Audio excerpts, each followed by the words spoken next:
بسم اللہ الرحمن الرحیم۔ السلام علیکم دوستو، دنیا بھر کی خبروں میں آج آپ سنیں گے، لیکن اس سے پہلے اگر ہو سکے تو لائک اور سبسکرائب کا بٹن ضرور دبا لیں۔ شکریہ۔ بھارت میں ہونے والے عام انتخابات میں اتحادی جماعت انڈیا ڈیولپمنٹ یعنی INDIA مودی کی اتحادی جماعت کے مقابلے میں دوستو غیر متوقع طور پر حیران کن کامیابیاں سمیٹ رہی ہے۔ انتخابات کے تمام مراحل مکمل ہونے کے بعد نتائج آنے کا سلسلہ جاری ہے۔ اس انتخابات میں دو بڑے سیاسی اتحادیوں نے دوستو حصہ لیا تھا۔ Bharatiya Janata party national democratic alliance کے انتخابی پلیٹ فارم سے میدان میں اتری، جبکہ 37 اپوزیشن جماعتوں کے اتحاد INDIA کی قیادت کا کانگریس نے کی۔ دوستو یاد رہے کہ بھارت میں لوک سبھا کی 543 نشستوں میں سے 272 نشستیں حاصل کرنے والی جماعت ہی حکومت بنانے کی پوزیشن میں ہوگی۔ ابتدائی نتائج کے مطابق کانگریس کی زیر قیادت انتخابی اتحاد انڈیا نے حیران کن طور پر کامیابی حاصل کی ہے اور مودی کے انتخابی اتحاد کے مقابلے میں اب تک 232 نشستوں پر میدان مار لیا ہے۔ یہ بھی یاد رہے دوستو کہ گزشتہ الیکشن میں کانگریس اور اتحادی جماعتوں نے صرف 91 نشستوں پر ہی کامیابی حاصل کی تھی۔ دوسری جانب اب تک حاصل ہونے والے نتائج کے مطابق مودی کا انتخابی اتحاد نیشنل ڈیموکریٹک الائنس محض 292 نشستیں ہی حاصل کر پایا، جبکہ ان کا دعویٰ 400 سے زائد نشستیں حاصل کرنے کا تھا۔ گزشتہ الیکشن میں مودی اور ان کی اتحادی جماعتوں نے 352 نشستیں دوستو حاصل کی تھیں۔ یہ بھی دوستو یاد رہے کہ ایگزٹ پولز میں مودی کے اتحاد NDA کی بڑی کامیابی کی پیشگوئی کی گئی تھی، لیکن اب تک موصول ہونے والے نتائج اس کی نفی کرتے ہیں۔ مودی کی جماعت کی نشستوں میں کمی اور اپوزیشن کی حیران کن کامیابی پر بھارتی اسٹاک مارکیٹ کریش کر گئی ہے۔ انڈیکس 4378 پوائنٹ سے گر کر 72000 پوائنٹس پر آ گیا ہے۔ یہ گزشتہ 4 سالوں میں سب سے بڑی کمی ہے۔ امریکہ نے کہا ہے کہ عمران خان سے متعلق معاملات پاکستانی عدالتوں پر چھوڑتے ہیں۔ ہم پاکستانی عدالتوں کے فیصلوں پر اثر انداز نہیں ہو سکتے۔ الزامات پر پاکستان کی عدالتیں اپنے قوانین کے تحت فیصلے کریں گی۔ امریکی محکمہ خارجہ میتھیو ملر نے غزہ جنگ کے سوال پر جواب دیا کہ پیشکش اسرائیل کی طرف سے آئی جنگ بندی کی تجویز امریکہ، مصر اور قطر کی مشاورت کے ساتھ تیار کی۔ میتھیو ملر کا کہنا تھا کہ جنگ بندی کی پیشکش پائیدار امن کا سبب بنے گی۔ بھارت میں عام انتخابات کا مرحلہ مکمل ہو چکا ہے اور ابتدائی نتائج کی روشنی میں نیا حکومتی ڈھانچہ واضح ہوتا دکھائی دے رہا ہے، جس میں مودی کے ہندو توا بیانیے کی شکست دکھائی دے رہی ہے۔ مودی کے دور حکومت میں ہونے والے ان انتخابات نے کئی سوالات کو جنم دیا ہے۔ انتخابات سے قبل اور نتائج کے اعلان تک مودی اور اس کی انتہا پسند جماعت BJP نے مخالف جماعتوں کو دبانے کے لیے ہر منفی حربہ استعمال کیا ہے۔ مسلمان دشمنی پر مبنی بیانیے اور الیکشن سے پہلے اپوزیشن کے خلاف استعمال کیے جانے والے ہتھ کنڈوں کے باوجود مودی اپنے دعووں کو ثابت کرنے میں ناکام رہے۔ جن رہنماؤں سے مودی سرکار کو شدید خطرہ تھا، ان کو جھوٹے مقدمات میں الجھا کر گرفتار کیا گیا۔ اس حوالے سے کیجریوال کی مثال سب کے سامنے ہے۔ اپوزیشن جماعتوں کے رہنماؤں کے گھروں پر چھاپے مارے گئے اور سوشل میڈیا پر مودی کو بھارت کا مسیحا دکھایا گیا۔ ایک طرف بھارت میں بسنے والی اقلیتوں پر مظالم تو دوسری طرف ناقص پالیسیوں کی وجہ سے مودی کو بھارت کے کئی حلقوں سے شکست کھانا پڑی۔ بھارتی نوجوان بھی مودی سے مایوسی کا شکار ہوئے، یہاں تک کہ بابری مسجد کو شہید کر کے رام مندر بنانے والے شہر ایودھیا میں بھی BJP کو شکست فاش ہوئی۔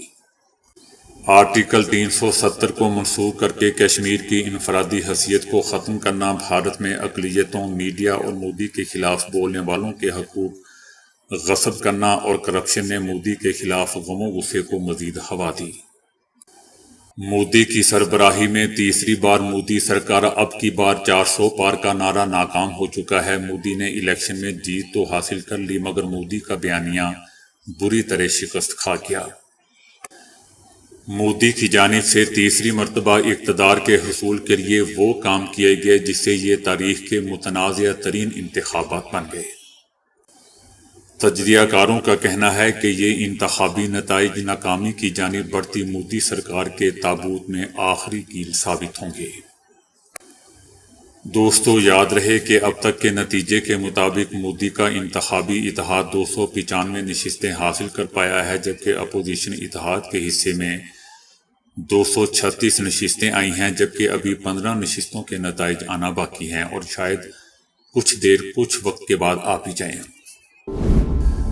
سابق صدر ٹرمپ کا کہنا ہے کہ وہ اقتدار میں آنے کے بعد غزہ میں جاری جنگ رکوا دیں گے۔ سابق صدر ٹرمپ نے ریاست نیو جرسی کے شہر نیو آرک میں پروڈیشنل سینٹر میں منعقدہ UFC 302 ایونٹس میں شرکت کی، جہاں ان کی ملاقات سابق UFC لائٹ ویٹ چیمپئن سے ہوئی۔ ان دونوں شخصیات کے درمیان خوشگوار ماحول میں بات چیت ہوئی۔ سابق چیمپئن نے جب سابق صدر ٹرمپ سے کہا کہ وہ جانتے ہیں کہ آپ فلسطین جنگ رکوا دیں گے، جس پر سابق امریکی صدر نے انہیں جواب دیا کہ اقتدار میں آنے کے بعد وہ یہ جنگ رکوا دیں گے۔ اسرائیلی وزیر اعظم نیتن یاہو نے ڈھٹائی کا مظاہرہ کرتے ہوئے کہا ہے کہ غزہ میں جنگ بندی کے لیے امریکی تجویز پر حامی بھرنے کا مطلب یہ نہیں ہے کہ ہم دوبارہ جنگ شروع نہیں کر سکتے۔ ان کا کہنا تھا کہ حماس کے ساتھ مذاکرات کے آخری مرحلے میں ناکام ہونے پر ہمارے پاس جنگ دوبارہ شروع کرنے کا اختیار موجود ہے۔ نیتن یاہو نے قانون سازوں کو یقین دلایا کہ اگر مذاکرات کے دوران یا عمل درآمد کے وقت ہمیں امریکی تجاویز بے سود نظر آئیں تو غزہ جنگ دوبارہ مسلط کر دیں گے۔ نیتن یاہو کا کہنا تھا کہ مذاکرات میں حماس کی قید میں موجود تمام اسرائیلی یرغمالیوں کی رہائی، حماس کی حکومت اور عسکری صلاحیتوں کو تباہ کرنے پر ہم اصرار کریں گے۔ دوستو، یاد رہے کہ امریکی صدر جو بائیڈن نے غزہ میں جنگ بندی کے لیے ایک روڈ میپ پیش کیا تھا جو 3 مراحل پر مشتمل ہوگا، جس میں اسرائیلی فوجیوں کے انخلاء، فلسطینی قیدیوں اور اسرائیلی یرغمالیوں کا تبادلہ اور غزہ کی تعمیر نو شامل ہے۔ اسلام آباد ہائی کورٹ نے سائفر کیس میں عمران خان اور شاہ محمود قریشی کو بری کر دیا، جسے ماہرین قانون نے تحریک انصاف کے موقف کی بڑی کامیابی قرار دیا ہے۔ یہ اب فیڈرل انویسٹیگیشن ایجنسی یعنی FIA کی ثوابدید ہے کہ وہ اس کیس کو اعلیٰ عدالتوں میں لے جاتے ہیں یا نہیں۔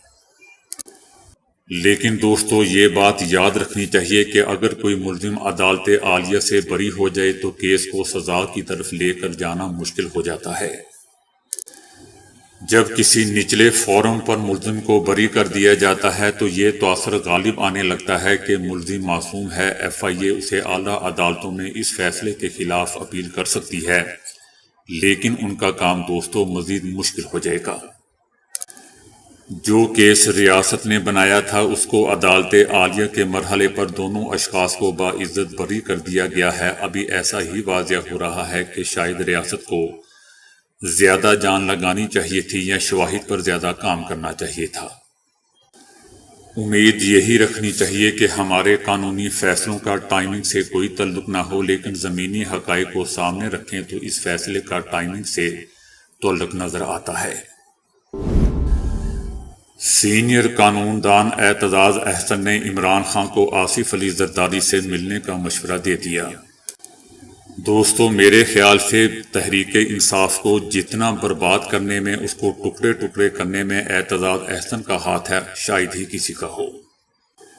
اعتزاز احسن کا کہنا تھا کہ عمران خان صدر آصف علی زرداری سے ملنے، میرا خیال ہے کہ صدر زرداری عمران خان کے لیے بہت سارے دروازے کھول سکتے ہیں۔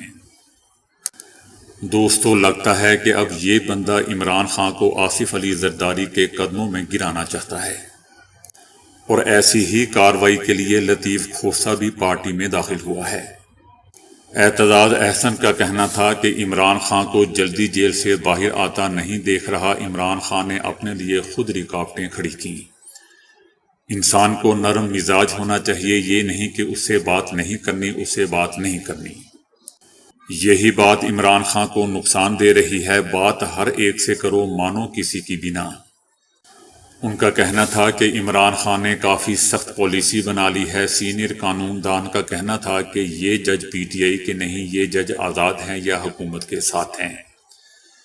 عمران خان کا معاملہ یہ ہے کہ ہم نے چوروں سے نہیں ملنا۔ عمران خان ڈٹا ہوا ہے، ان کے ہاتھوں نہیں ٹوٹتا۔ اور دوستو، اب یہ بندہ چاہتا ہے کہ عمران خان آصف علی زرداری کے قدموں میں بیٹھ جائے یا گر جائے۔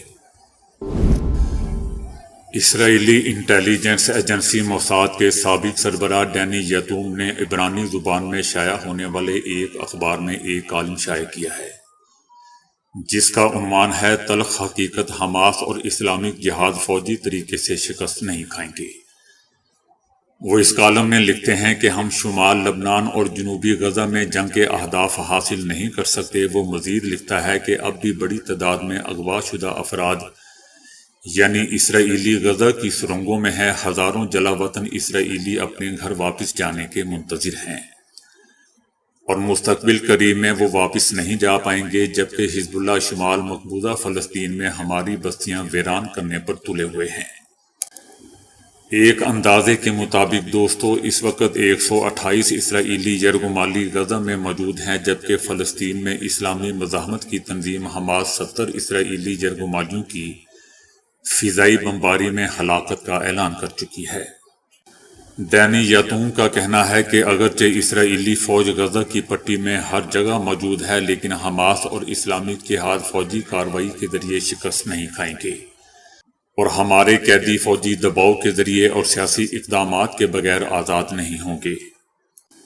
فلسطینی گروہوں نے غاصب صہیونی رجیم اور اس کے اتحادی امریکہ پر الزام عائد کیا ہے کہ وہ جنگ بندی میں دلچسپی نہیں رکھتے اور صرف اس امید پر مزید وقت خریدنے کے لیے مذاکرات انجام دیتے ہیں کہ شاید میدان جنگ میں اسرائیل کا پلڑا بھاری ہو جائے، لیکن ایسا کبھی نہیں ہوگا۔ موساد کے سابق سربراہ ڈینی یتوم نے کہا کہ فرانس اور جرمنی بین الاقوامی فوجداری عدالت کی جانب سے نیتن یاہو اور وزیر دفاع کے وارنٹ گرفتاری جاری کیے جانے کی حمایت کریں گے۔ اسرائیل بین الاقوامی فوجداری عدالت کے پاکستان نژاد جج کریم خان کی جانب سے غزہ میں جنگی جرائم اور انسانیت کے خلاف جرائم کے ارتکاب کے جرم میں نیتن یاہو اور وزیر دفاع کے وارنٹ گرفتاری کی پرواہ کیے بغیر جنگ جاری رکھے گئے۔ کسان خوشحال پنجاب خوشحال پروگرام کے تحت وزیر اعلیٰ پنجاب مریم نواز نے کسان کارڈ رجسٹریشن کا آغاز کر دیا ہے۔ کسانوں کو سالانہ 300 ارب روپے کے پیداواری قرضے دیے جائیں گے۔ ہر کسان ایک فصل کے لیے 1.5 لاکھ روپے تک آسان قرض حاصل کر سکے گا۔ کسان کارڈ سے کھاد، بیج اور دیگر زرعی ضروریات خریدی جا سکیں گی اور 5 لاکھ کاشتکار کسان کارڈ سے مستفید ہوں گے۔ 12.5 ایکڑ تک اراضی کی ملکیت رکھنے والے کسان کارڈ رجسٹریشن کے اہل ہوں گے۔ کسان کارڈ کے لیے زمین کا اراضی ریکارڈ سینٹر میں رجسٹر ہونا اور کاشتکار کے اپنے شناختی کارڈ نمبر پر موبائل سم کا رجسٹر ہونا لازم ہے۔ کاشتکار بلا سود قرضے کی آسان اقساط 6 ماہ میں واپس کرے گا۔ قرض کی ادائیگی کے بعد کاشتکار اگلی فصل کے لیے دوبارہ قرض حاصل کرنے کا اہل ہوگا۔ رجسٹریشن کے لیے درخواست گزار اپنے موبائل سے اسپیس ڈال کر PKC شناختی کارڈ نمبر 8070 پر بھیج سکتے ہیں۔ امریکہ کی ریاست ورمونٹ کے آسمان میں بادل کے درمیان ایک غیر معمولی سوراخ دیکھا گیا جس نے دیکھنے والوں کو حیران کر دیا۔ اس قسم کے بادل دوستوں عام طور پر اس وقت بنتے ہیں جب بادل کے پانی کا درجہ حرارت نقطہ انجماد سے بھی نیچے ہوتا ہے لیکن پانی جمنا نہیں ہوتا۔ ایسے بادل میں یہ خاص سوراخ ممکنہ طور پر کسی ہوائی جہاز کی وجہ سے بنا ہوگا۔ جب ایک ہوائی جہاز بادل سے گزرتا ہے تو اس کے پروں اور باڈی کے ارد گرد کی ہوا پھیل جاتی ہے اور ٹھنڈی ہو جاتی ہے اور بالآخر پانی کی بوندیں بن کر برف کے چھوٹے چھوٹے کرسٹل میں تبدیل ہو جاتی ہیں۔ سینیٹر فیصل واڈا نے کہا ہے کہ اداروں کی لڑائی میں نقصان عوام کا ہوتا ہے۔ جب ہم قوم کو ججوں کے کانٹیکٹ کی حقیقت بتاتے ہیں تو کسی کو تکلیف نہیں ہونی چاہیے۔ جو اچھے لوگ ہیں ان کی بات ہوگی، جن میں داغ ہیں ان کی بھی بات بتائی جائے گی۔ جن کی فائلیں داغدار ہیں ان کے بارے میں قوم کو بتانا ضروری ہے۔ سائفر کیس میں عمران خان کی رہائی کے فیصلے پر بات کرتے ہوئے ان کا کہنا تھا کہ یہ سب منصوبے کے تحت ہو رہا ہے۔ اگر آپ سمجھتے ہیں کہ جیل سے کوئی باہر آ جائے گا تو نہیں آئے گا، آپ پکڑتے جائیں گے، وہ چھوڑتے جائیں گے، ایک وقت آئے گا سب اپنے کرتوتوں پر ایک ساتھ پکڑے جائیں گے۔ ان کا کہنا تھا کہ اسٹیبلشمنٹ کو بھی اپنا کردار ادا کرنے کی ضرورت ہے، اس لیے بھی ہے کہ انہوں نے دشمن سے ہماری حفاظت کرنے کی قسم کھائی ہے، اور آئین میں کہیں نہیں لکھا کہ وہ دشمن سرحد پر ہوگا یا اندر پاکستان میں ہوگا۔ چائنا اور روس کی جانب سے چاند پر مشترکہ خلائی اسٹیشن بنانے کا فیصلہ کر لیا گیا ہے۔ روسی خلائی ایجنسی نے تصدیق کی ہے کہ اس سلسلے میں چینی خلائی ایجنسی کے ساتھ مفاہمت کی یادداشت پر دستخط ہو چکے ہیں۔